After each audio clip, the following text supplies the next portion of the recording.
4 impjegati tal-Port Ħieles ġew multati 6,600,000 euro kull wieħed u ġew kundannati 12 sena ħabs bejniethom brabta ma' serq ta' container mill-istess Port Ħieles.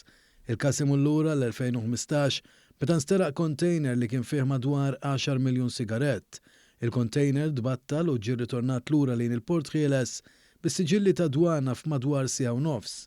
L-akkużati ġew mixlija li frudaw lill-Gvern aktar minn 1,600,000 euro f'dazzju tas-sisa, ftit inqas minn 200,000 euro f'dazzju tal-importazzjoni u aktar minn 380,000 euro vet b'kollox aktar minn 2 miljun euro. Christopher Calleja ta' 69 sena mill-Belt Valletta li kien uffiċjal ta' sigurtà ġie kundannat 4 snin ħabs fil-waqt li Malcolm Zammit 44 sena minħal Qormi Burdnar ġie kundannat 3 snin ħabs.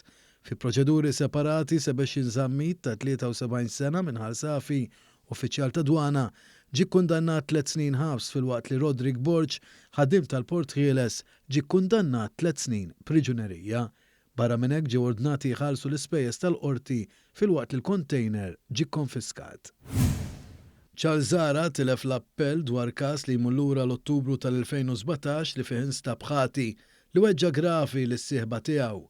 Il-qorti kienet sabet lil Zara ħati wkoll ta' attentat vjolenti fuq il-pudur tal-vittma filwaqt li kien intbagħat 7 xhur ħabs għal sena. Il-vittma kienet ċedet li l-aggressjoni seħħet wara argument bejn il-koppja fil-mażonett imbutta fuq is-sufan u abbuża sesswalment u għalmenta il-vittma li kellu relazzjoni twila magħha ta' verżjonijiet differenti u li kien tfadal aktar xhieda fil-qorti. Minkejja dawn l-ilmenti li mħallef Neville Camilleri ċaħat l-appell u għaldaqstant ikkonferma s-sentenza tal-qorti preċedenti. Paul Kassar ta' 61 sena minn Marsa Xlok ġie multat 2,500 euro tal-li naqas milli jirreġistra kirja ta' appartament f'Santa Venera. Il-każ imur lura għal Ġunju tal-2021. Sa dan it-tant fil-qorti ntlaħaq qbil bejn il-prosekuzzjoni u d-difiża li l-imputat ikun suġġett għal pena minima. Għaldaqstant wara l-ammissjoni tiegħu il-Maġistrat Lenard Karwana sab li l-imputat ħati.